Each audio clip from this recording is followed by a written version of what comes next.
Discurso dedicada en homenaje a la profesora Elena Barroso Villar, que hoy aquí nos preside. Y digo que hoy es un día especial, primero porque estamos viviendo en nuestro país, en nuestra sociedad, dinámicas muy complejas, momentos de dificultades, de crisis, una huelga general, y también en un momento en el que el futuro de la universidad está, a mi juicio, gravemente amenazado, al menos el futuro de la universidad pública tal como la conocemos. Estamos en el marco de la Semana de la Ciencia en Andalucía y desde hace algún tiempo el grupo de investigación que tengo el honor de dirigir con el profesor Acosta ha querido estar presente para subrayar que la investigación científica no se limita ni se reduce a lo que conocemos como ciencias experimentales, ciencias empíricas de cualquier tipo, sino que en ese ámbito abierto y compartido de las ciencias sociales, de las artes y de las humanidades, también reivindicamos la necesidad de la indagación científica. Y por tanto, estas jornadas sobre estudios del discurso han sido así acogidas por la Fundación Española para la Ciencia y la Tecnología, FECIT. Hoy, día 15 de noviembre, es además el Día de la Innovación, un concepto, una clave, una categoría, un principio cada vez más subrayado en la sociedad a la que pertenecemos. Necesitamos, efectivamente, impulsar dinámicas de creatividad, de innovación. Necesitamos en todos los ámbitos del saber, del conocimiento, respuestas nuevas a preguntas nuevas, soluciones distintas para animar dinámicas diferentes. Y hoy además es un día también muy especial en el ámbito de las celebraciones, en el contexto europeo. Hoy es San Alberto Magno, que es un poco el exponente de la ciencia, pero por razones que quienes conocemos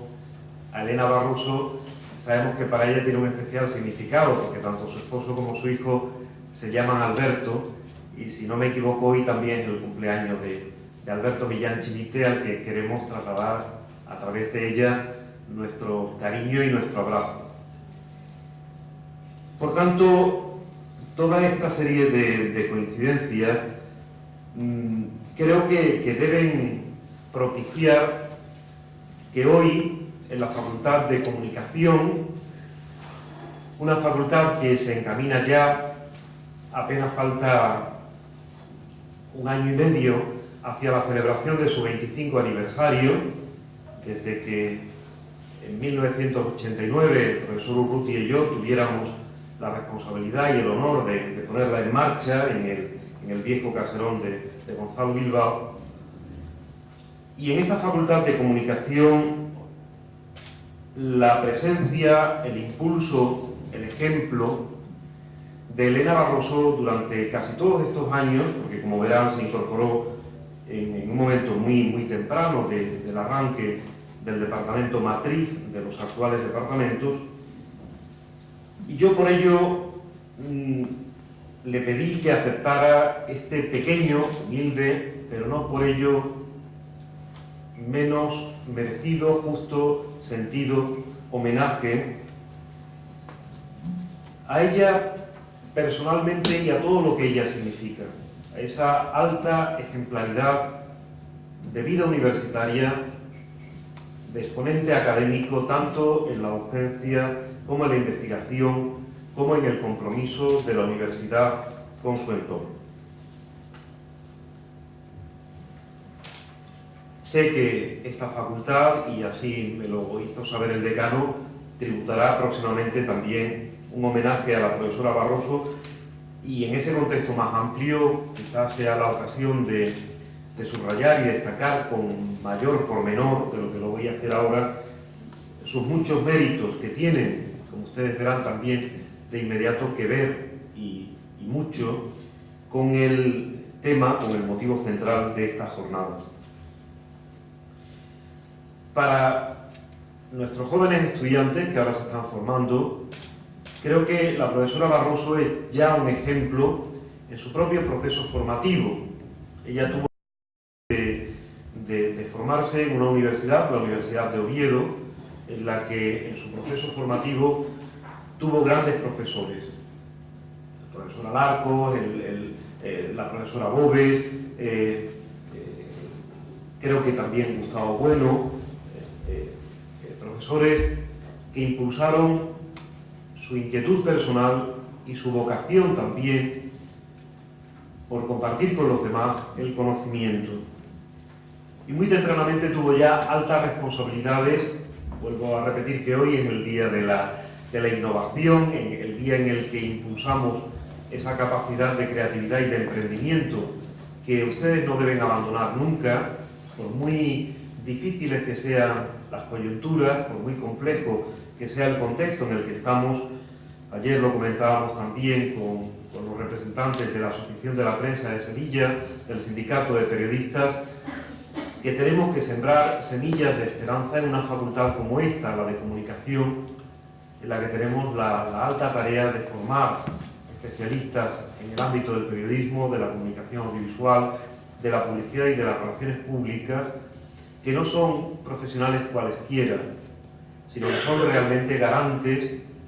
de la vida y de la salud democrática de un país. Próximamente también en esta facultad tendremos una jornada para reflexionar sobre todo ello y sobre todo lo que supone el desmantelamiento de un sistema plural de medios que garantice la estabilidad democrática, así como el riesgo tremendo de la precariedad e incluso podríamos decir hasta de la abyección a la que se está condenando a muchos profesionales en una dinámica nada ejemplar de los medios de comunicación. Y por eso digo que cuando encontramos a alguien como la profesora Barroso, a quien ya muy tempranamente se le encomiendan altas responsabilidades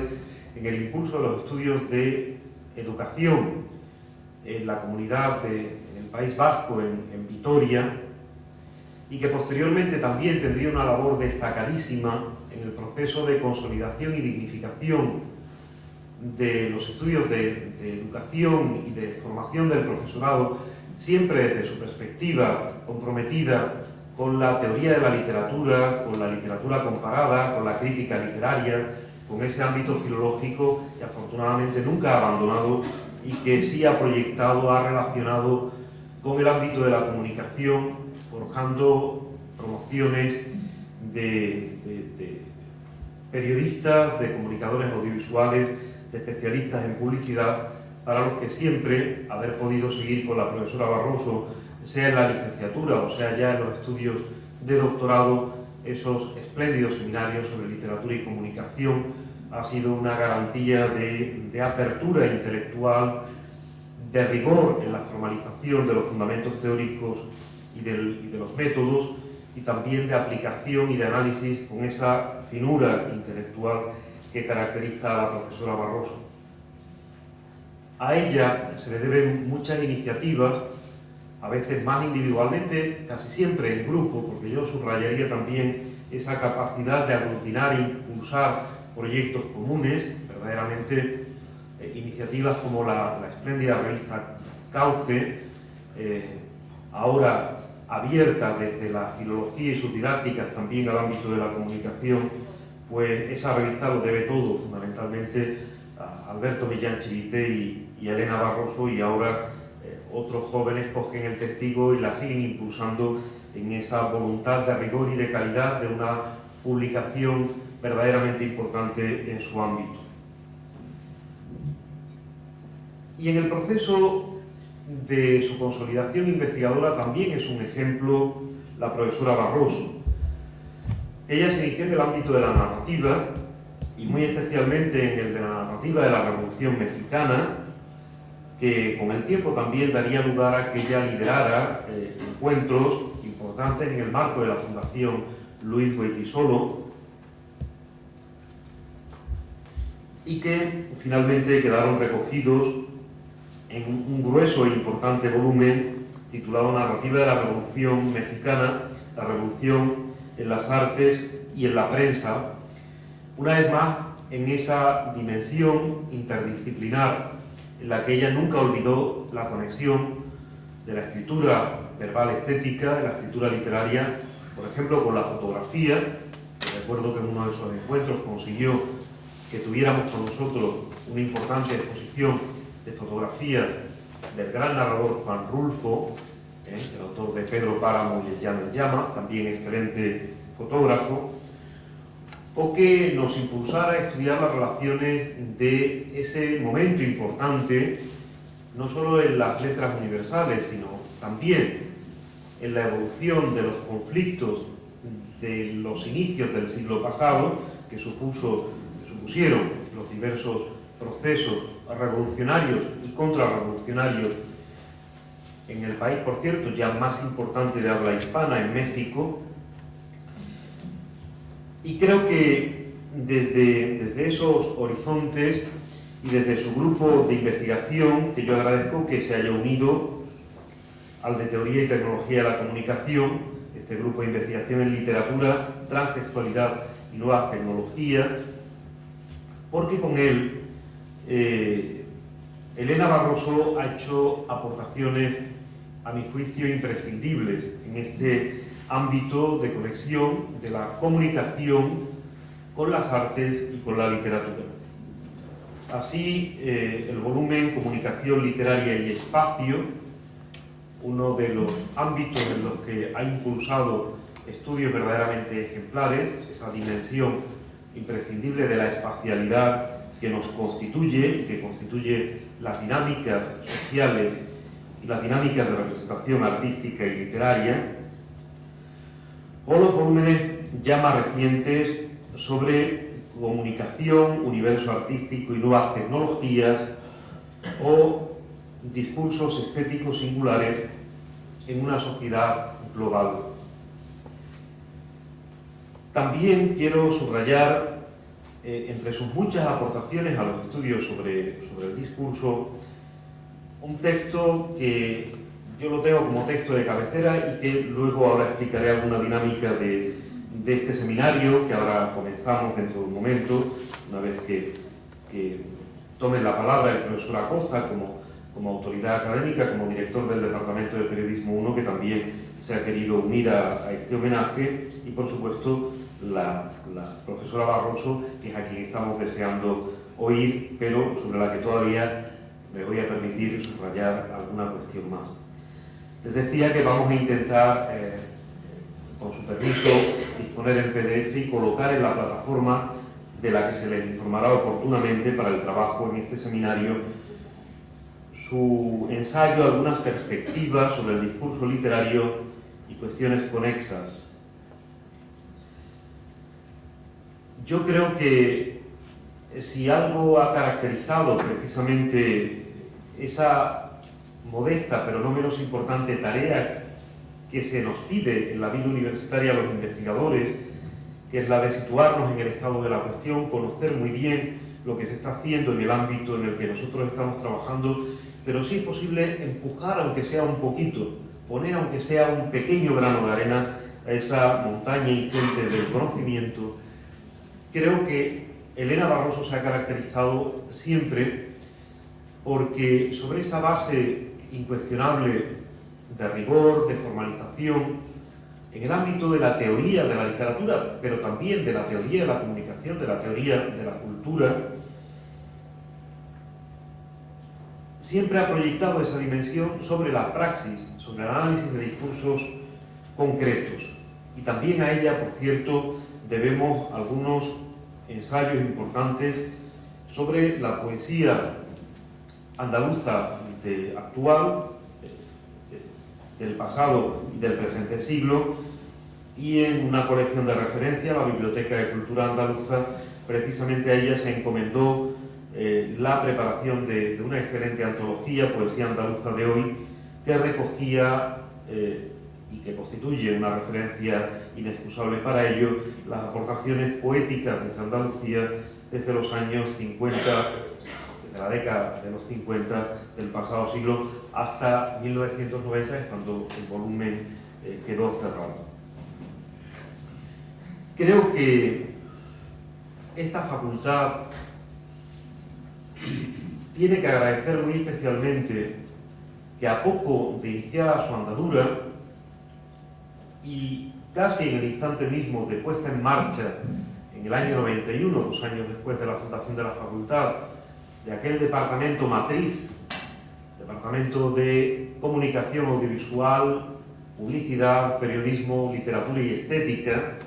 que las áreas de literatura y estética y teoría de las artes contribuyeron a fundar, porque no existían las áreas de periodismo ni de comunicación audiovisual y publicidad, y a ella le pedimos que renunciara a un lugar en el que ya tenía todo su prestigio hecho, toda la admiración de sus compañeros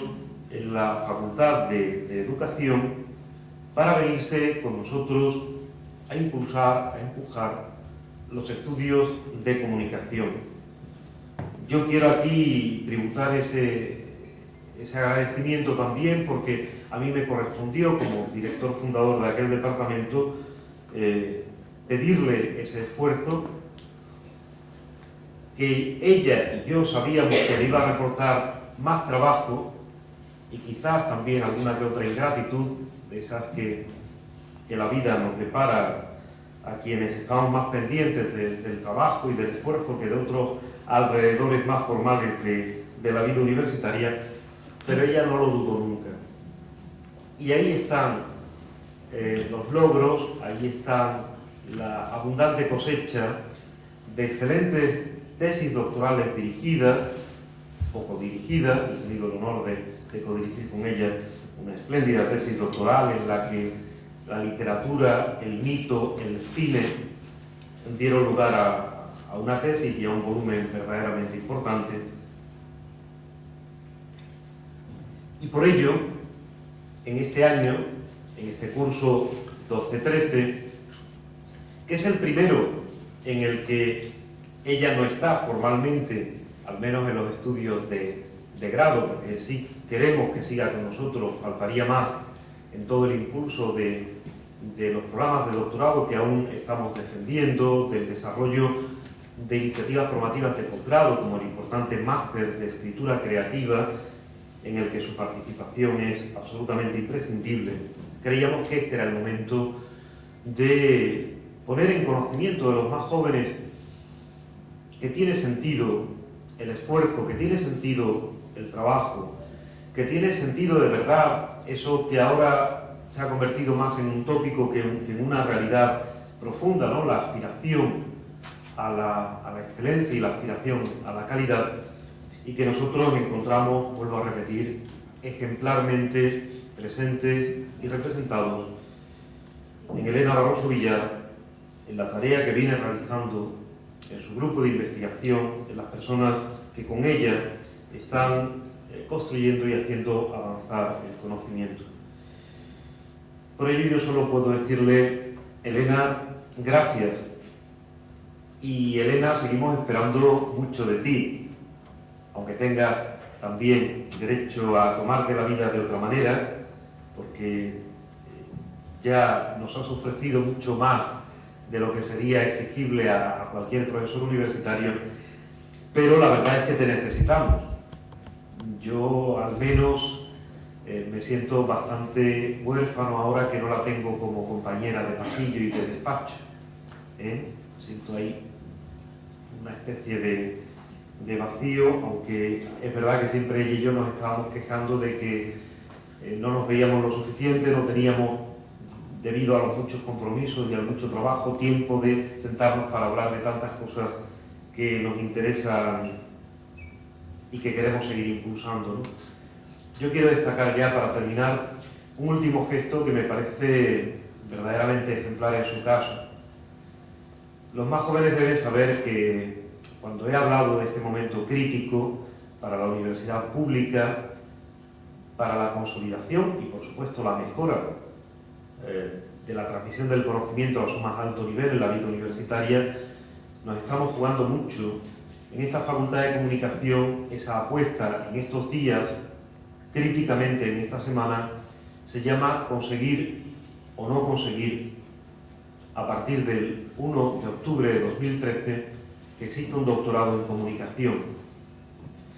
Quizás ustedes todavía en el grado o en la licenciatura no sean plenamente conscientes de la importancia que eso pueda tener. Ustedes saben que el proceso formativo universitario ahora se centra fundamentalmente en el grado, pero se desarrolla a través de estudios de posgrado que ya casi son ineludibles, casi imprescindibles, esos másteres que hasta ahora venían habilitando para, con posterioridad, poder registrar una tesis doctoral y poder alcanzar el grado de doctor. A partir del 1 de octubre de 2013 todo será distinto y posiblemente los centros universitarios que no estén habilitados para la formación universitaria al más alto nivel, es decir, la formación doctoral y la expedición del más alto grado que se pueda alcanzar en la universidad, el grado de doctor, esos centros van a estar posiblemente condenados a ser considerados como centros de segunda o de tercera categoría. Probablemente hasta sus propios másteres se irán desmantelando con el tiempo y a lo mejor casi quedan como casi academias para impartir, sobre todo si se hace la reforma universitaria con la que nos están amenazando, para convertir los estudios de grado en 3 años de una formación universitaria pues muy elemental, como ustedes pueden imaginar. Y en ese empeño y en ese esfuerzo ella no ha dudado, una vez que hemos hecho las consultas oportunas, en decir, si mi nombre, si mi presencia, ella como profesora con sexenios investigadores, ahora la nueva piedra filosofal con la que un poco tramposamente nos ha sorprendido el nuevo ministro, porque evidentemente el reconocimiento de sexenios investigadores en la Universidad Española no era obligatorio, ni nadie sabía, aparte del pequeño reconocimiento y la exigua compensación económica que suponía cada sexenio, no había estado diseñado ni se había advertido ni para regular la dedicación docente del profesorado, ni mucho menos tampoco para permitir o no la existencia de estudios de posgrado o de estudios doctorales. Y ella ha dicho, si vale mi nombre, si vale mi presencia, si en una facultad todavía nueva, en la que muchos profesores, incluso de manera bastante injusta, no tienen reconocidos los sexenios investigadores, ella se nos ha ofrecido, incluso aunque esta universidad, y en un contexto más que polémico y problemático, ella asumió el peso de decidir que había llegado su momento y que decidía jubilarse. A mí me gustaría que esa jubilación fuera, como la etimología de la palabra indica, motivo de júbilo para ella, que le diera más tiempo, más ocasión, más oportunidades para seguir desarrollándose en esa vida intelectual rica y fecunda que un profesor universitario a estas alturas de la vida pues ha ido alcanzando. Eso también en el futuro pues veremos cómo paga esta sociedad una doble aberración, la aberración de condenar a sus jóvenes a no tener trabajo ni futuro, y el error gravísimo de condenar a grandes profesionales de la comunicación, de la medicina, de todos los ámbitos del saber y del conocimiento, a retirarse en un momento de verdadera madurez intelectual. Yo concluyo, creo que también Ángel Acosta quería unírsenos a este homenaje, que yo también le agradezco a él. El profesor Acosta también está aquí desde los arranques de esta facultad. Para mí ha sido fundamental en el desarrollo de nuestro grupo de investigación y he de decirlo también en el impulso inicial de una de las 7 secciones de la Asociación Española de Investigación en Comunicación, AEIC, que deben ustedes buscar en internet y de la que deben informarse, porque una de estas 7 secciones se llama precisamente estudios sobre el discurso y Ángel y yo tuvimos el honor de ponerla en marcha como director y como secretario científico de esa sección. Así que también con mi gratitud para el profesor Acosta le paso la palabra antes de que sea Elena la que nos la dirija y arranque, inaugure esta jornada, que ya verán dentro de un rato. Les vamos a pedir que intervengan, que pregunten, que planteen sus dudas, queremos que sean realmente dinámicas y participativas. Muchas gracias, por tanto, también a usted por su interés y su presencia. Gracias a todos los que han ayudado a poner en marcha las jornadas, muy especialmente a Manuel Brollón, sin el cual no hubieran sido posibles, y que ya les viene informando del hecho de que tenemos solicitados los 2,5 créditos de libre configuración, 1 ECTS, que como el plazo de este periodo de reconocimientos terminaba hoy, día 15, nos han indicado desde el rectorado que en principio la memoria queda presentada, pero como tenemos el correo electrónico de todos ustedes, se les informará tan pronto como tengamos ya formalmente el reconocimiento, y se les marcará también el plazo para que cumplan con el requisito de enviarnos alguna reflexión personal, que no va a ser nada complicada, pero que sí va a ser el motivo o la ocasión para que ustedes no adopten una actitud pasiva, sino activa, proactiva, como se dice ahora, en unas jornadas que a mí me gustaría que, como otras que celebramos hace casi una década, las jornadas sobre teoría del emplazamiento, también se inscriban en la pequeña historia de esta facultad, marcando hitos, marcando puntos de inflexión importantes. No quiero que se me olvide también mi gratitud a varios de los profesores que están aquí, desde una de las profesoras mejores que yo tuve en mi proceso de formación, aquí presenta la profesora López Bueno, que ha venido de la Facultad de Filología también para, con su presencia, avalar nuestro cariño y nuestra admiración por Elena Barroso, hasta mis queridos compañeros María Jesús Orozco, Carlos Peinado, el profesor también Millán Barroso. Muchas gracias a todos, porque somos un pequeño grupo, por supuesto también los que van a ir participando a lo largo de la jornada. Aquí está, por ejemplo, Manuel Blanco, que nos va a hablar de algo tan fascinante como el análisis del discurso fotográfico, porque ya verán que tenemos sorpresas muy interesantes. Tendremos la música, la fotografía, el cine, la propaganda política a lo largo del día, con exposiciones muy breves, de en torno a 20 minutos, que sean concisas, compactas, para que luego podamos debatir. Creo que van a ser una jornada muy vivas. Ángel, tienes la palabra.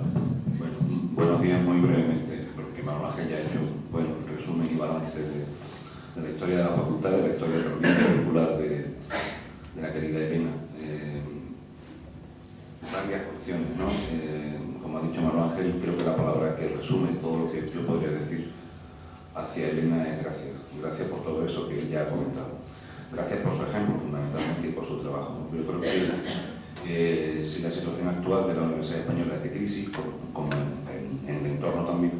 pues el hecho de que Elena se nos haya jubilado, yo creo que agrava aún más la crisis. Y haciendo un poco de historia también, recuerdo, bueno, y aquí estamos sentados 3 filólogos de origen y de formación inicial, por lo menos.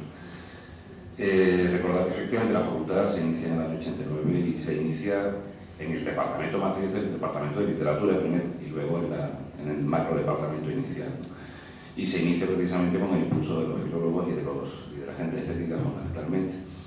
Luego hubo, bueno, como siempre, ¿no? los pequeños conflictos o rivalidades propias de todo grupo humano, también en la universidad. Y los filólogos éramos, en aquel momento, bueno, los raros, ¿no? Digamos. Después se plantea otro debate, otra polémica, otro enfrentamiento entre los académicos y los profesionales, ¿no? Total, las cosas absurdas que suelen ocurrir en estos procesos, pero que en cualquier caso, Elena ha sido una de las personas, de los referentes básicos de la historia de esta facultad, de estos 20 y tantos años de facultad. Y digo que es una pena que se jubile, aunque yo creo que personas como Elena, por su carácter, por su temperamento, por su rigor, nunca se jubilan. Eso también lo podremos tener Claro, así que en nombre propio, desde luego, y también como representante de todo el claustro de profesores de la facultad, del pasado y del presente, pues gracias, Elena.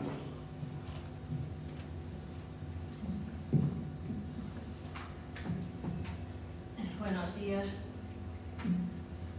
La verdad es que no sé muy bien qué decir, porque ante esa visión que han dado mis dos compañeros, mi gran compañero y muy querido amigo, el profesor Manuel Ángel Vázquez Medel, y mi amigo también, sobre todo en este desarrollo, en este viaje académico que en los últimos años nos viene trayendo tantos problemas, que es Ángela Costa. La verdad digo es que me siento bastante abrumada y lo digo con toda sinceridad y bastante más allá de las razones protocolarias.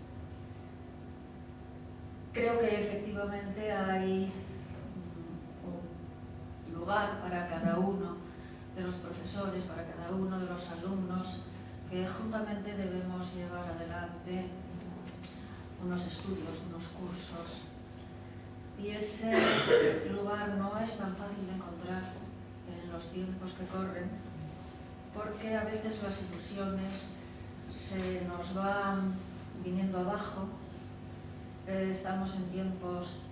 de un discurso más de decepciones que de optimismos, pero sin embargo, a pesar de todo ello, entiendo que en la universidad la decepción no cabe, porque es de ella, de la universidad,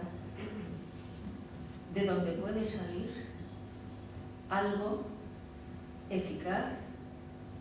que sea capaz de cambiar la situación por otra mejor, aunque sea de manera progresiva o aunque sea de manera lenta. Si la universidad es pesimista, y entiendo por la universidad en este caso más al conjunto de alumnos y profesores que a las instituciones, si la universidad es pesimista, entonces creo que tenemos mucho más territorio perdido, muchas menos posibilidad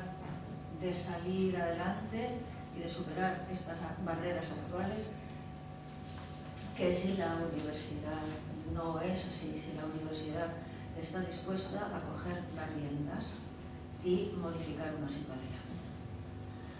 Bien, yo tenía pensado, inicialmente tenía pensado una intervención corta porque no conocía muy bien cuál era la estructuración de esta jornada. Luego vi en el programa que esa intervención que se me requería era más larga, pero estábamos ya antes de ayer por la tarde avanzado, de manera que, como comprenderán, lo que no se puede, no se puede, y además es imposible. Y por todo ello les hablaré durante menos tiempo y además procurando espigar un poquito ciertos recuerdos de mi relación con los asuntos del discurso. Por lo tanto, no voy a hablar de recuerdos personales, sino explicando que alguna vez a mí me preocupó tal asunto, tal dimensión en los estudios del discurso y ahora me preocupa esta, pero van a quedar un poco repartidos entre los temas específicos que van a ser objeto de estudio pormenorizado en las distintas sesiones. ¿De acuerdo? Bien.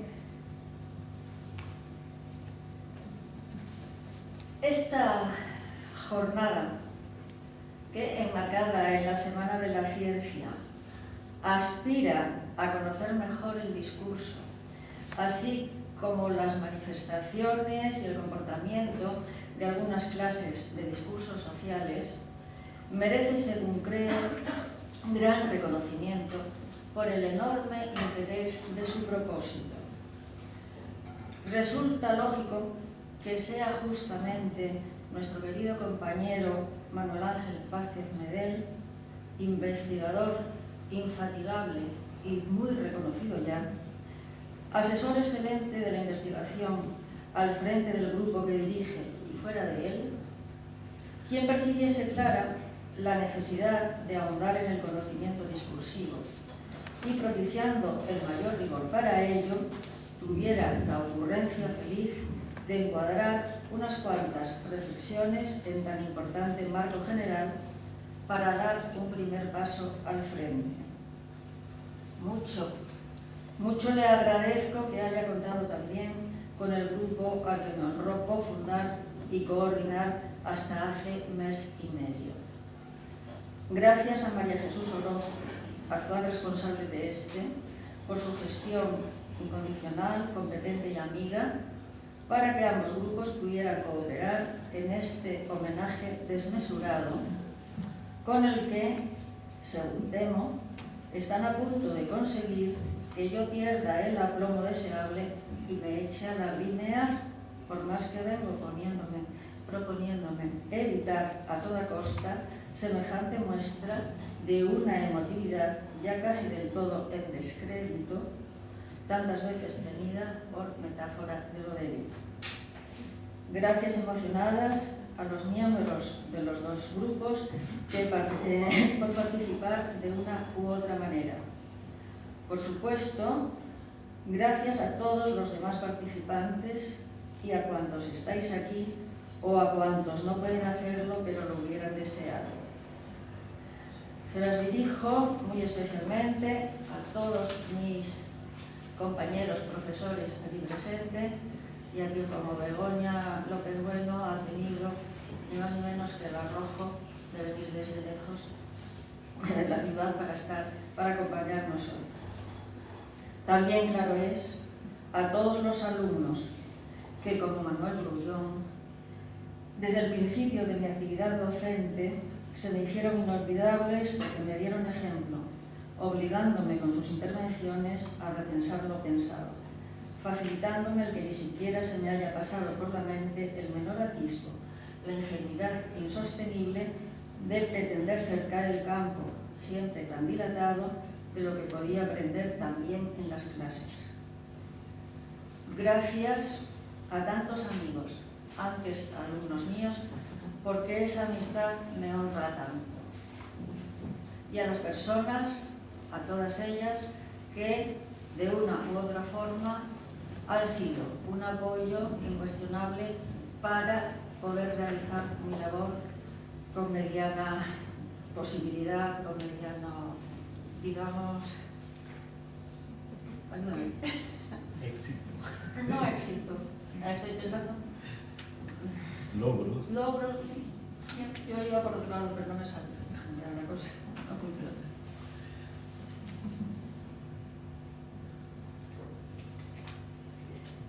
La importancia que teóricos y críticos de varios campos del conocimiento confieren al discurso aumenta desde hace unos 40 años. Les interesa a la lingüística, a los estudios literarios, a los de cine, a los de arte y estética, a los que se orientan hacia los medios masivos de comunicación, sin olvidar, claro, los orientados al océano discursivo que Internet abrió y al del mundo cibernético. Asimismo, les importa mucho a la sociología, a la antropología, a la filosofía, a la psicología, pero a pesar de que contamos ya con tantas y tan excelentes aportaciones hechas desde esos y otros ámbitos, y además por investigadores del mayor prestigio, sin embargo, aún quedan pendientes muchas precisiones, muchos vacíos para cubrir, mucho sin decir o para reformular. Por ejemplo, en cuanto a lo que más viene interesándome, la interacción entre discursos estéticos, partiendo del literario, en contextos socioculturales anteriores y coetáneos, no se utiliza de manera precisa y unívoca la noción de discurso, pues a menudo se hace sinónimo de la del texto, a pesar de la cantidad ingente de páginas que ambos tienen dedicadas ya. La porosidad de las fronteras entre ellos es tan alta, en efecto, que demasiados estudios los funden y hasta confunden. Hace una media docena de años me dio por pensar en la cuestión y publiqué un ensayo que quiere recoger los problemas en torno a ella, tal como yo los veía. Por entonces releí con atención Estudios inexcusables y comprobé que también algunos revelaban la imprecisión a que me refiero, porque si no utilizaban indistintamente uno y otro término, tal indistinción estaba claramente implícita. B. Que no se paraban a especificar la noción de partida, no se detenían a explicar, definir o describir claro y distinto la diferencia que me interesaba conocer sin sombra de duda, la cual llegó a hacérseme enigmática, misteriosa, incluso, y esto es verdad, a quitarme el sueño. Está obsesionada con él. Cada uno, cada loco con su tema. Así que ni los Barthes, ni los Lodman, ni los Van Dijk, ni los Lozano, ni las tantas autoridades más que, como podríamos recordar aquí, despejaban mi intriga en aumento por una razón segura. Yo no fui capaz de interpretarlos bien. No sería preciso que nadie intentara convencerme, pues pasado poco tiempo, de sobra lo sospeché yo misma. Pero entonces, con osadía, que no me explico, pensando solo que estaba a hombros de gigantes y ello me daba más alta atalaya y campo de observación más ancho, formulé las significaciones más usuales de discurso, algunas, e intenté una simplificación de su trayectoria semántica, deteniéndome más en los enfoques amplios de la semiótica pragmática, en los de la semántica extensional y en los de la hermenéutica fenomenológica, todos ellos profundamente imbricados. No me permitiría reproducir aquí nada de ello, aunque profesores de dos universidades mexicanas, a quienes no conozco, hayan creído que a sus alumnos les bastaría conocer ese ensayo para tener esclarecidos los problemas en torno a la noción de discurso, a las clases de este y a la trayectoria semántica desde su etimología vinculada al fluir, al pasar, pues por algo lleva a nosotros de aquel discursum latino. Discúlpenme, equiparable a un participio fuerte latino del verbo discurrere, el cual, como todos los participios fuertes del latín, si permaneció en el español es porque entró a través de una vía culta, eclesiástica generalmente, mientras que los llamados débiles, en este caso correspondería análogamente discurritum, lo hicieron por vía popular, casi siempre a través de los soldados del imperio, cuya incultura los estimularía a abandonar las formas lingüísticas irregulares a favor de las regulares, tal como está sucediendo en nuestra lengua y en todas, porque la mediación soldadesca no es imprescindible, claro. No creo además recordar algo, por bien conocido que sea. Me refiero a la polisemia entre nosotros de discurrir, el pasar, el sucederse, asociados a la temporalidad, y pensar o reflexionar, pues ambos entrañan también esa misma sucesividad a la que se suma, en el caso del vocablo segundo, la especulación, el mirar en el espejo interno de la mente. Así que, como decía, ni cortos ni perezosos, aquellos profesores obligan a alumnos indefensos a leer dicho ensayo sin darles ni la oportunidad del pataleo. Lo supe hace poco y ¿qué quieren que les diga? Me puse por una parte tan ufana y por otra tan preocupada. Confieso la culpa de haberme callado. Aún habrá remedio, espero. Además, yo nunca se lo recomendé a nadie. Así pues, obligado me resulta precisarles que en un primer momento utilizo discurso con la acepción de superficie expresiva hecha de unidades que, sucediéndose, discurriendo, mantienen entre sí relaciones más o menos complejas para construir significación global.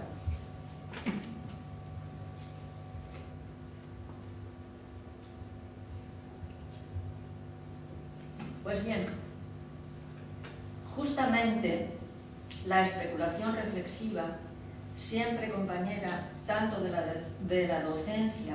como de la investigación pura y más abstracta, me indujo más tarde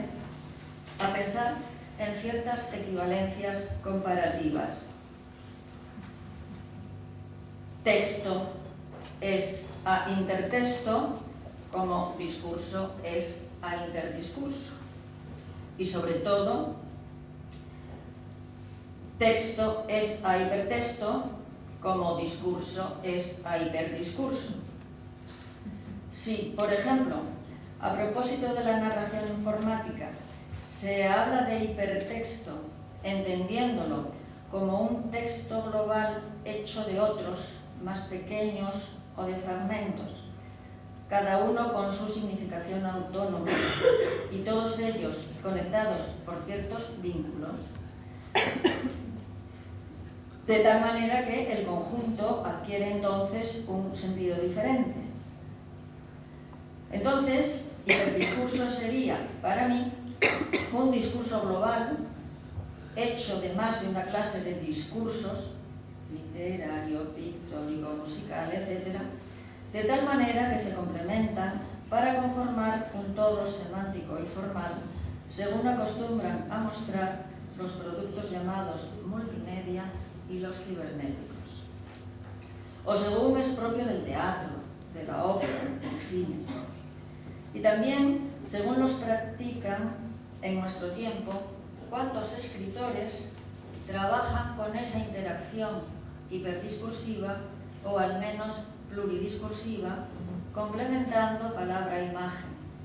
Cuántas obras literarias, narrativas y no, gustaron de practicarla desde antiguo. Cuántos pintores de las vanguardias, las más históricas y las menos, integraron la palabra en la imagen, incluso haciendo descansar sobre la primera, sobre la palabra, el núcleo de las simbolizaciones. Estoy pensando sobre todo en la serie de las pinturas paradójicas de Magritte. En el texto no es una pipa, en donde la significación de la palabra es justamente la que comporta o la que induce a todo el proceso interpretativo paradójico y de reflexión sobre lo real que el cuadro propone.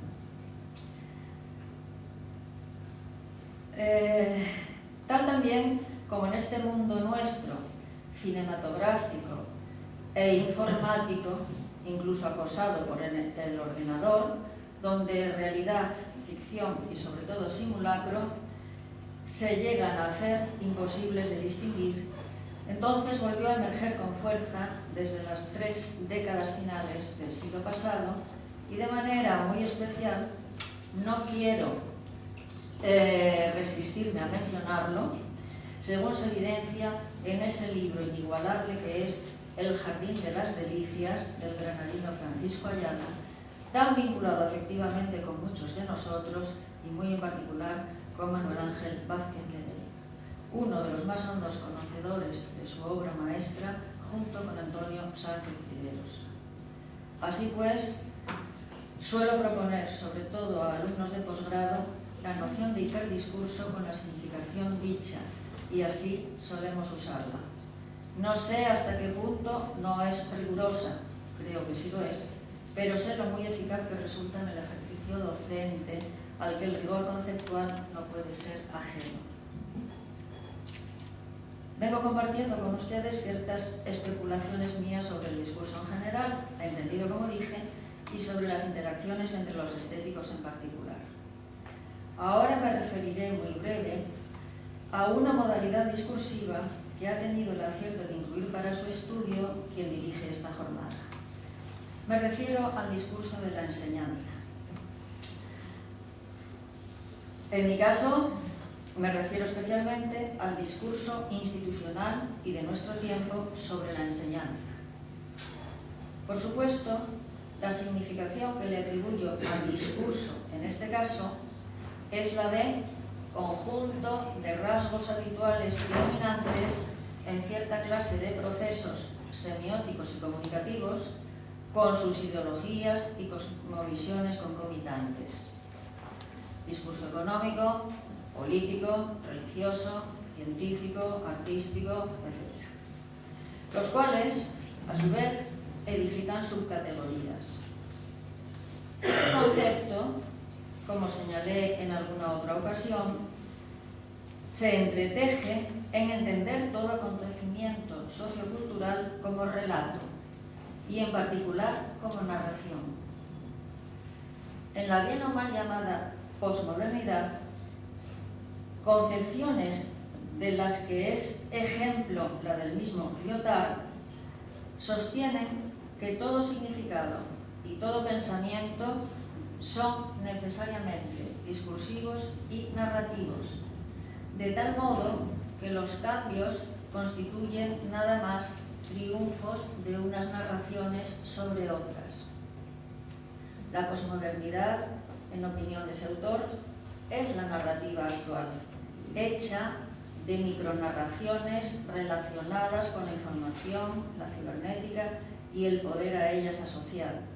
enfrentada a las grandes narrativas anteriores sobre la sociedad en tanto proyecto liberador del ser humano. Pues bien,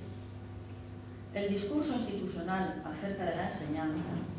tal como viene funcionando e incluso formulándose, es decir, incluso en su apariencia expresiva, al menos desde los años 70 del siglo pasado, es obsesivamente recurrente en la inmensa mayoría de sus enunciados, por más que vinculado por necesidad a los poderes y sus ideologías, quiera disfrazársenos de novedoso cada vez que unas y otros cambian de orientación. Pues el poder, recordemos cómo lo concebiría Bauman, es la capacidad o la habilidad para ejercer influencia, y la influencia es el poder en acción. Sabemos de sobra que el ámbito de la enseñanza es, junto al de los medios masivos de comunicación, una de las vías de más importancia para que los intereses de las minorías poderosas calen hondo en la cognición social de los individuos. Por eso, el discurso del docente, casi sagrado para alumnos de ciertos niveles educativos, incluido tantas veces el universitario, es o puede ser transmisor magnífico de ideologías institucionales, por lo que solo el convencimiento reflexivo de cada uno puede alertarlo sobre la medida en que ha de ofrecer un discurso alternativo, no impuesto, capaz de fomentar el pensamiento crítico. ¿Acaso el grupo de poder más férreo de los que se subordinan a los gobiernos en el campo de la enseñanza es el formado por pedagogos de discurso vacío, contra el cual se expresan contundentes los más rigurosos? Los primeros, enunciadores de obviedades elementales, construyeron sobre ellas, sobre el no decir, revestido de decir, toda una edificación que inicialmente se aplicó en los niveles básicos de la enseñanza y ya hizo llegar sus redes a la universidad. Su lema, el no a los contenidos. Su resultado, el que conocemos. Uno de los más importantes documentos oficiales afectados fue la LOCSE. El que solemos llamar Plan Bolonia no pudo librarse del invasor, dada la fuerza internacional de este, contra el que Mercedes Ruiz Paz, entre otros tantos dignos de mencionar en este momento, pero no voy a hacerlo, publicó en 1999 el libro titulado Los límites de la educación,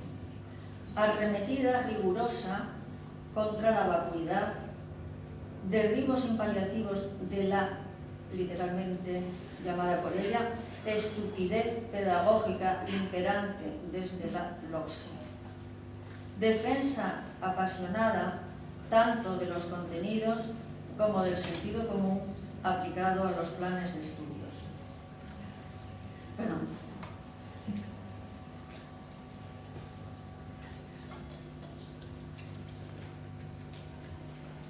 Luego, en 2003, publicó otro libro documentado y valiente, La secta pedagógica, digno de destacarse entre otros muchos. Demuestra que voy citando sus adjetivos o sus calificaciones globales, demuestra que las pamplinas de los diseños curriculares, las adaptaciones idem, los contenidos actitudinales, las segmentaciones procedimentales y demás faramalla no son simplemente manifestaciones de la estupidez a secas, ni testimonios de una estafa intelectual que se ha extendido por libro.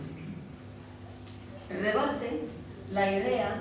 de que esto sea solo un osado y vanguardista idealismo teórico que ha fracasado en la práctica debido a la lamentable flaqueza e impericia de los encargados de aplicarlo, o sea, los profesores. Y señala que la extensión y arraigo de estas doctrinas, ya que ya en España son ley, responde a unos intereses materiales, económicos e ideológicos que se describen con detalle y contundencia en el libro. El título, como imaginarán, no tiene nada de lúdico, pues el proceder de los creadores, sustentadores, gerifaltes y voceros de la pedagogía que soportamos, estoy citando, ha sido en muchos aspectos rigurosamente sectario y, a pesar de todo, digo yo, pero a pesar de todo, no hemos de olvidar que ningún monstruo se percibe como tal a sí mismo, sino que su percepción como monstruo procede de los demás, de los otros que lo observan. Por eso, parece claro que, sin olvidar las propuestas institucionales de obligado cumplimiento, tal vez pueda encontrarse la forma de cambiar el modelo, si esto se cree imperativo, actuando en el marco de los cauces legales, única vía al alcance de quienes habéis tenido la amiga consideración de estar aquí, la paciencia de escucharme y, como bien me consta, de seguir trabajando con empeño por una universidad mejor y pública. Tras semejante alarde de comprensión paciente para esta intervención mía, cabe la pregunta por el discurso de los homenajeados, su canon posible, modalidades, vacuidad probable. Este mío tiene, seguro, todas cuantas carencias han podido percibir, pero su intención era buena. Quiso cumplir lo mejor que supo un deber que conocí de sopetón. En ningún caso amarrarles a ustedes al duro banco de una galera, aunque no fuera turquesa. Que nuestro príncipe de los ingenios los guíe durante los caminos plagados de sirenas y de ecos, esos caminos de la enseñanza y de la investigación. Un abrazo lleno de gratitud y de cariño.